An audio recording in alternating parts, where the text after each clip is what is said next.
महिना नाही 2 महिने लागू द्या, सुट्टीचं काय शासनाला करायचं करू द्या, आम्ही सहभागी होणार. खरं तर आमचा राम हा मुंबईलाच आहे आणि आता आपण मुंबईच्या दिशेने 100% आगेकूच करणार आहे. ही जी लढाई ही सगळ्यात शेवटची लढाई, अभी नाही तो कभी नाही. आम्ही जास्तीत जास्त संख्येने म्हणजेच कमीत कमी 3 ते 3,500 लोक गावातून कसे काढतील. मराठवाड्याला भेटत होतं आरक्षण, परंतु मराठवाड्याचा विचार न करता जरांगे पाटलांनी अख्ख्या महाराष्ट्राचा, संपूर्ण महाराष्ट्राचा विचार केला. आमचे जे एकमेव राम आहे जरांगे पाटील, आम्ही यांच्या माध्यमातून मुंबईकडे कूच करू. म्हणजे आम्ही आमचा संसार घेऊनच आम्ही रोडवर उतरणार आहे. काटा जरी खुडला ते काढायला सुईचं टोक सुद्धा घेऊन मराठा घरातून निघणार आहे. मनोज जरांगे पाटील यांनी 20 तारखेला आमरण उपोषण मुंबईमध्ये करण्याचे घोषणा केलेली आहे.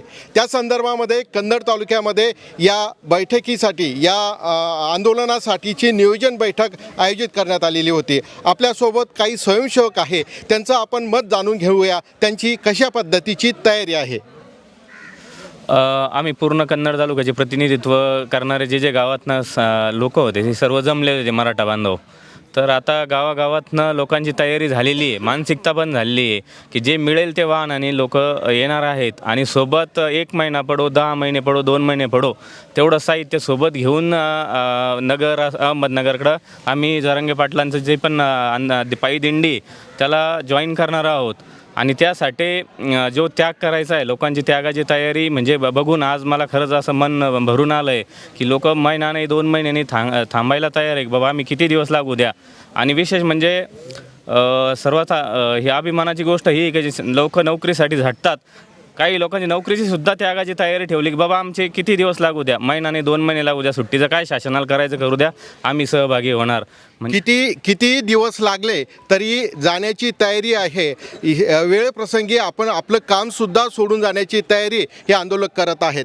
22 तारखेला अयोध्यामध्ये राम मंदिराच्या ज्या शिलान्यासासाठी किंवा त्या कार्यक्रमासाठी अनेक कार्यकर्ते जात आहेत, परंतु मग तुम्ही मुंबईला जात आहात, मग तुमचा राम मुंबईला आहे का मग अयोध्येला आहे? खरं तर आमचा राम हा मुंबईलाच आहे. आधी जसं की प्रभू श्रीरामाचे आम्ही पण भक्त आहोत, पण प्रथम आम्हाला आरक्षण महत्त्वाचं आहे. त्याच्यानंतर जर आमचा राम हा खरं तर आता सध्याला मनोजदादाचे आहेत, तर जे मनोजदादा आज आपल्या समाजासाठी एवढं करतायत, तर आम्ही त्यांच्यासाठी एवढंसुद्धा करू शकत नाही, हे आम्हाला पटत नाही. म्हणून आम्ही 20 तारखेला इथून लाखो करोडोच्या संख्येने इथून जाणार आहोत. तर हेच आमचं एक ध्येय आहे. जास्तीत जास्त संख्येने जाण्याचा उद्देश आहे मराठा समाजाचा. तुम्हाला काय वाटतं काका, तुम्ही जाणार आहे? हो, जाणार आहे. किती संख्येने जाणार आहे? साधारणतः कन्नड तालुक्यातून जर म्हटलं तरी 20,000 लोक जातील. कन्नड तालुक्यातून 20,000 या संख्येने हे मराठा बांधव मुंबईमध्ये जाणार आहे. आपण इथे काही आपले मराठा बांधव आहे, त्यांच्याशी आपण जाणून घेऊया त्यांचं काय नियोजन आहे. तर या ठिकाणी आज नियोजन बैठक झाली आणि प्रत्येकाने जे मार्गदर्शन केलं, त्यांच्या ज्या सूचना होत्या त्या आपण सगळ्यांनी ऐकलेल्या आणि प्रत्येकाला आपण या ठिकाणी बोलण्याची संधी दिली होती.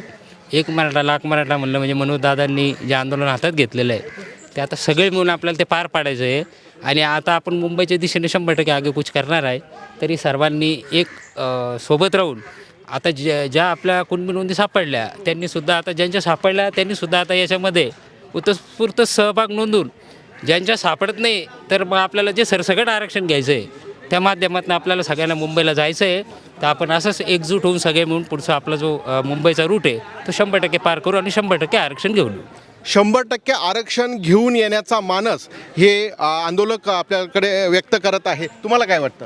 असं वाटतंय की आता ही जी लढाई ही सगळ्यात शेवटची लढाई, अभी नाही तो कभी नाही. त्याच्यामुळे सकल मराठा समाजाला माझी व माझ्या पूर्ण परिवाराची अशी विनंती होईल की एकजुटीनं व एक दिलानं काम करत जेवढ्या लोकांना जास्तीत जास्त संख्येने मुंबईला जाता येईल त्यांनी जायची तयारी करावी. अभी नाही तर कभी नाही असा संकल्प या मराठा बांधवांनी व्यक्त केलेला आहे. आपल्याकडे अजून एक मराठा बांधव आहे आणि त्यांचं मत आपण जाणून घेऊ.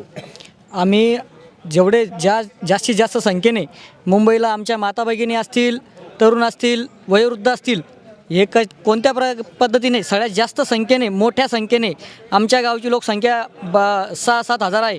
आम्ही जास्तीत जास्त संख्येने म्हणजेच कमीत कमी 3 ते 3.5 हजार लोक गावातून कसे काढतील प्रत्येक दरवाजावरती जाऊन आम्ही त्या ठिकाणी त्यांना निमंत्रित करणार आहोत.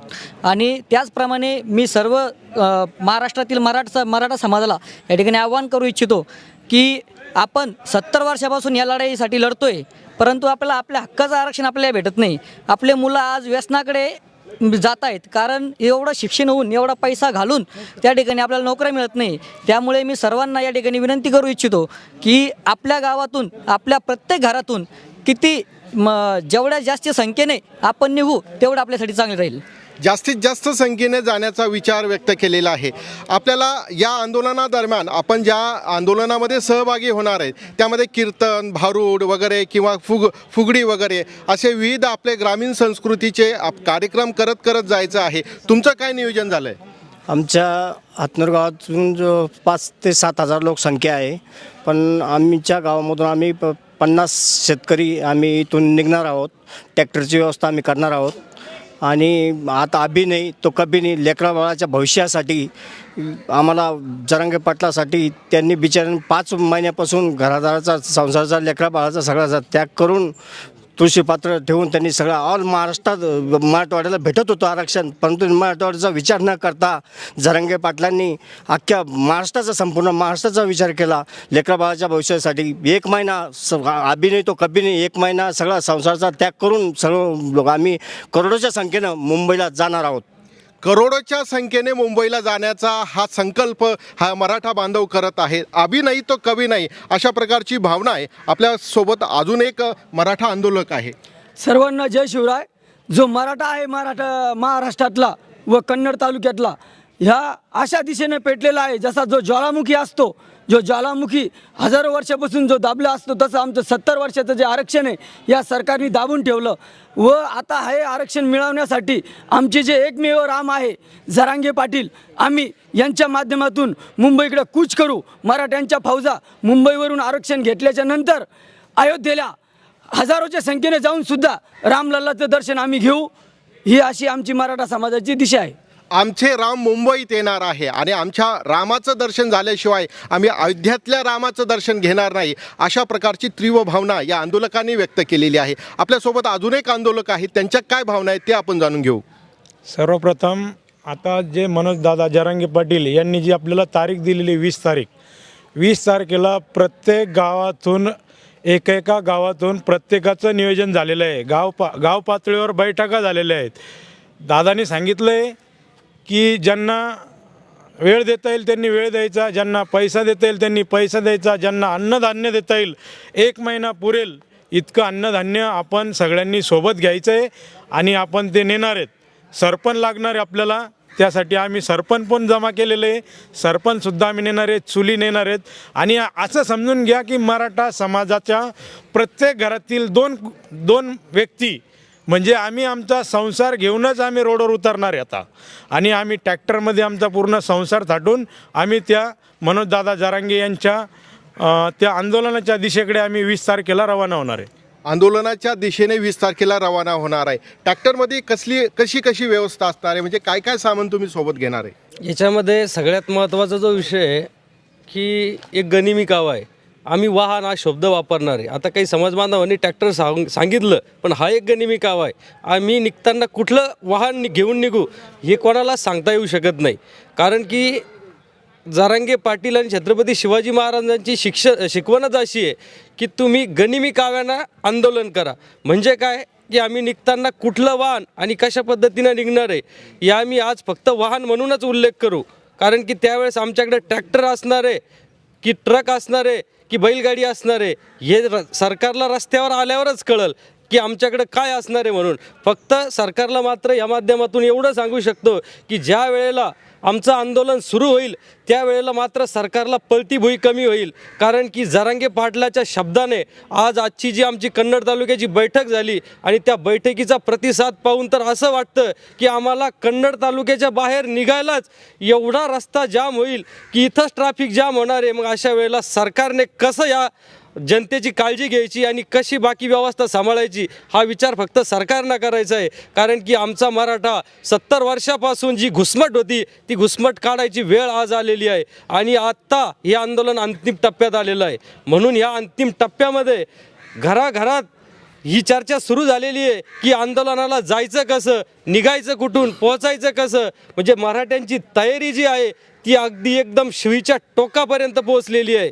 म्हणजे काटा जरी खुडला ते काढायला सुईचं टोकसुद्धा घेऊन मराठा घरातून निघणार आहे. म्हणून सरकारने याचा आत्ताच विचार करावा आणि मराठा समाजाला मुंबईला येण्याची वेळ येऊ देऊ नये. मराठा समाजाला आरक्षण आत्ताच जाहीर करावं आणि ओबीसीतून 50% आतलं आरक्षण सरकारने तातडीने जाहीर करावं आणि कायदा करावा ही मी सरकारला मागणी करतो. कारण की जोपर्यंत मराठा समाज शांत होता तोपर्यंत त्यांनी आतापर्यंत खूप ऐसपैस मजा केली, पण आता मराठा समाजाचा उद्रेक झालेला आहे आणि तो उद्रेक जर तुमच्यापर्यंत पोचला तर तो तुम्हाला परवडणारा नाही आहे. कारण की येणाऱ्या तुमच्या बापदाद्याच्या पिढ्या कधीच या पदावर बसू शकणार नाही. कारण की मराठा राजदूत गाडीसारखा एकतर पेटत नाही आणि पेटला तर समोरच्याला सोडत नाही.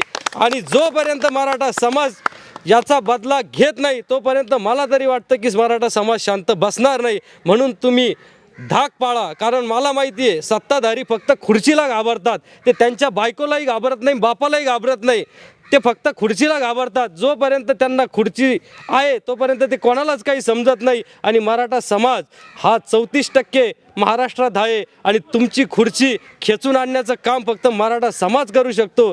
तुम्हाला जर त्या खुर्चीवर विराजमान व्हायचं असेल तर मराठा समाजाच्या मागण्या ओबीसीमधून 50% आत कायदा करून मान्य करा, तरच तुम्हाला सुट्टी, नाहीतर आपकी बार तुमची घरची वाट.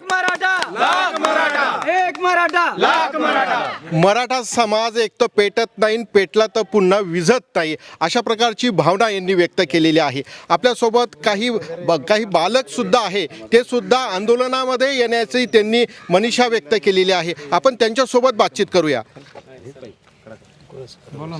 काय वाटतं तुला, तू जाणार मोर्चाला? हा हो. कोणासोबत जाणार आहे? पप्पा. पप्पा सोबत जाणार आहे. इथे अगदी लहान लहान बालक सुद्धा आपल्या पप्पा सोबत, मम्मी सोबत, आपल्या आईवडिलांसोबत जाण्याचा त्यांनी मानस व्यक्त केलेला आहे. आपल्यासोबत अजून एक आंदोलक आहे, हे सुद्धा आपलं मत इथे व्यक्त करणार आहे. जय शिवराय. मराठ्यांचे दैवत श्री मनोजदादा जरांगे पाटील यांच्या माध्यमातून हा जो लढा या ठिकाणी उभा आहे हा सर्व समाजासाठी अनेक वर्षांपासून जो आरक्षणाचा लढा या ठिकाणी चालत आलेला आहे. त्यामध्ये क्रांती मोर्चाच्या माध्यमातून 58 मोर्चे झाले. त्यात कुठंही कुणाचंही काही नुकसान आम्ही न करता या समाजाने एक अति शांततेच्या पद्धतीनं शांततेने सर्व समाज बांधवांची या महाराष्ट्राची प्रत्येकाची काळजी घेत जर आम्ही या ठिकाणी हा लढा लढतोय तर मग सरकारला कुठंतरी या गोष्टीची जाणीव व्हायला पाहिजे की बाबा यांना आरक्षण देणं खूप महत्त्वाचं आहे. आणि यासाठी दादा जरांगे पाटील यांनी आपल्या स्वतःचा प्राणाची सुद्धा या ठिकाणी विचार नाही केला, परिवाराचा विचार केला नाही. ते स्वतःचा जीव हातावर घेऊन सध्या या ठिकाणी लढत आहेत आणि शासनाची कुठंही दखल आजपर्यंत घेताना दिसत नाही आहेत. याच अनुषंगानं आतापर्यंत करोडो जो समाज आहे मराठा समाज हा या ठिकाणी जागृत झालेला आहे आणि तो या ठिकाणी मुंबईच्या दिशेने निघणार आहे. आणि यामध्ये आतापर्यंत आमची जी तारीख ठरली होती त्या तारखेला तर त्यांनी त्याच्यामध्ये या शासनानं त्यामध्ये कोरोना आणला. त्याच्यानंतर आमच्या ट्रॅक्टर जे आहे शेतकऱ्यांकडं तर प्रत्येक कुणाकडं ज्यांच्याकडे आहे त्यांच्याकडे कुठलंही कारण नसताना शासनाने त्यांना त्या ठिकाणी डिपार्टमेंटच्या माध्यमातून त्या ठिकाणी त्यांना नोटिसा पाठवल्यात. तर त्यांचा कुठेही संबंध नव्हता, कुठेही काही संबंध असताना त्या शेतकरी बांधवांना तुम्ही त्या ठिकाणी का त्रास देत आहे? कुठलं त्यांची नोंदणी नव्हती, कारण आमचं कोणी आम्ही डिक्लेअर केलेलं नव्हतं, मनोदादांसुद्धा या ठिकाणी डिक्लेअर केलं नव्हतं. परंतु शासनाने हा एक कुभावनेने त्यांना त्या ठिकाणी अडकवण्याच्या पद्धतीने या समाजातील लोकांना एक कमजोर करण्यासाठी त्यांनी त्या ठिकाणी त्यांना नोटिसा पाठवल्यात. हे कुठल्या नियमानुसार पाठवल्या हाही त्यांनी त्या ठिकाणी थोडा विचार करायचा की जाणून बुजून मराठा समाजाच्याच लोकांना या ठिकाणी परेशान केलं जातं आहे. तुम्ही बाकीच्यांना का नाही? याच्या अगोदर निघालेत, आम्ही कुठं परवानग्या मागितल्या नव्हत्या, आमची कुठे तयारी नव्हती या ठिकाणी, तरीसुद्धा तुम्ही त्या ठिकाणी त्यांना नोटिसा पाठवताय. हा जाणून बुजून या समाजाला जाणून बुजून या समाजाला त्रास देण्याचा सरकारकडनं प्रयत्न केला जात आहे. कारण सरकार या ट्रॅक्टर चालकांना किंवा शेतकऱ्यांना नोटिसा पाठवत आहे. आपण या आंदोलनादरम्यान आपण अनेक असे मनोज जरांगे पाटील यांचे भाषणं ऐकले, परंतु मध्यंतरी 2 दिवसापूर्वी आपण मनोज जरांगे पाटील क्रिकेट खेळताना आपल्याला चक्क दिसले. त्यानंतर आपल्याला लेझिम खेळताना मनोज जरांगे पाटील आपल्याला दिसलेले आहेत. मनोज जरांगे पाटलांचं या अष्टपैलू व्यक्तिमत्व तुम्हाला कसं भावलं? प्रथमतः कलियुगातलं छत्रपती शिवाजी महाराजांतर सकल मराठा समाजाचं दुसरं पर्व आमचे जरांगे दादा या ठिकाणी सकल मराठा समाजासाठी या ठिकाणी अहोरात्र घरादाराचा पर्वा न करता आईचं आणि मुलांचं आणि पत्नीचं तोंड न बघायचा असा संकल्प केला. आजची जी या ठिकाणी श्री क्षेत्र कालीमठ येथे या ठिकाणी तालुका समितीची या ठिकाणी नियोजन बैठक या ठिकाणी झाली. या बैठकीतून असं दिसतंय मराठा समाजाने आतापर्यंत सगळ्या समाजाला या ठिकाणी आतापर्यंत घेऊन चालला, परंतु काही विघ्नदोषी लोक त्याच्याकडे दुर्लक्ष करताय आणि आतापर्यंत मतदानाचा वापर त्यांनी सगळ्या मराठा समाजाकडून करून घेतला आणि आता आमच्यावर जी वेळ आली त्याच्यावर त्यांचं पाणी फिरवण्याचं काम चाललेलं आहे. परंतु मी या ठिकाणी गर्वानं सांगतो, तालुकाभर या ठिकाणी मी सकल मराठाच्या घराघरात जाऊन त्यांना मी विनंती करणार आहे आणि या 20 तारखेच्या आंदोलनामध्ये जरांगेदादाच्या पाठीशी सर्वजण या ठिकाणी उभं राहणार आहे अशी मी तुम्हाला या ठिकाणी ग्वाही देतो. जरांगे पाटील यांच्यासोबत 100% सर्व समाज पाठीशी राहणार आहे, यात काही शंका नाही. परंतु जरांगे पाटील यांनी जे आव्हान केलेलं आहे या आव्हानाला कन्नड तालुक्यातून असा प्रचंड असा प्रतिसाद मिळालेला आहे. तो कोणाला सांगायची गरज नाही, कारण की आपण बघतो पहिल्या वेळेस जनजागृती करायची वेळ लागायची, पण जरांगे साहेबांनी जे वातावरण निर्मिती केली, जो गरजवंत मराठ्यांचा लढा निर्मिती केला आणि तो गरजवंत ज्या वेळेला मनोजदादांचा आदेश मिळेल त्या वेळेला तो स्वयंस्फूर्तीने तयार होतोय. कारण मी सांगितलं पहिलेच की आत्ता जी आजची आपली बैठक झाली ही फक्त बैठक असूनही त्या बैठकीला एवढा मोठा प्रतिसाद, कारण बैठक मी आतापर्यंत 50 लोकांची पाहिली होती, अशी 1000-500 लोकांची बैठक आजपर्यंत मी बघितली नाही. आणि आपला तालुका एवढा छोटा असूनसुद्धा बैठकीला एवढ्या मोठ्या प्रमाणात स्वयंसेवक जमले होते, कार्यकर्ते जमले होते मराठा समाजाचे. म्हणजे याच्याहूनच आपल्याला पुढची दिशा लक्षात येते. कार्यकर्ते जर एवढे असू शकतात हजारोच्या संख्येने, तर मग आंदोलकाची संख्या किती असेल याचा विचार तुम्ही करा. तालुक्यातून लाखोच्या संख्येने आंदोलक निघणार आणि ज्या वेळेला मनोज जरांगे पाटील यांचा आदेश मिळेल त्या वेळेला त्याचं तंतोतंत काटेकोरपणे पालन करणार. कारण की हा मराठा समाज आहे. मराठा समाजाने त्यांच्या तंत्रशुद्ध पद्धतीने जे नियोजनबद्ध पद्धतीने आतापर्यंत कमी संख्येवर जास्त युद्ध जिंकलेले, म्हणजे जास्त लढाया सर केलेल्या आहे. पण आज तर आपल्याकडे एवढी मोठी संख्या आहे आणि आपल्याकडे टार्गेट एकच आहे, फक्त आरक्षण मिळवणं. टार्गेट एकच आहे आपल्याकडे, फक्त आरक्षण मिळवणे. तुमचं काय मत आहे? तुम्ही कशी तयारी केली? आतापर्यंत जे 58 मूक मोर्चे शांततेच्या मार्गाने झालेले, मराठा समाजाने सगळे मूक मोर्चे शांततेने केलेले आरक्षणासाठी, तरीही शासनाने कोणत्याही मोर्चाची आंदोलनाची दखल घेतलेली नाही. आणि आज रोजी मराठा समाजामध्ये शिक्षण क्षेत्रामध्ये विद्यार्थ्यांचं फार मोठं नुकसान होतं आहे. त्यासाठी मराठा क्रांती योद्धा मनोजदादा जयरंगे यांनी येत्या 20 तारखेला मुंबईत जे आंदोलन पुकारलेलं आहे आझाद मैदानावर, त्यासाठी कन्नड तालुका आणि संभाजीनगर जिल्हा यातून लाखो कोटीच्या संख्येने आम्ही दादांच्या सोबत जाणार आहे. लाखो कोटींच्या संख्येने दादांच्या सोबत हे कन्नड तालुक्यातील आंदोलक जाणार आहे. मी राजेंद्र भोसले, मंथन मराठीसाठी कॅमेरामॅन अजय धुमाळ सोबत, कन्नड.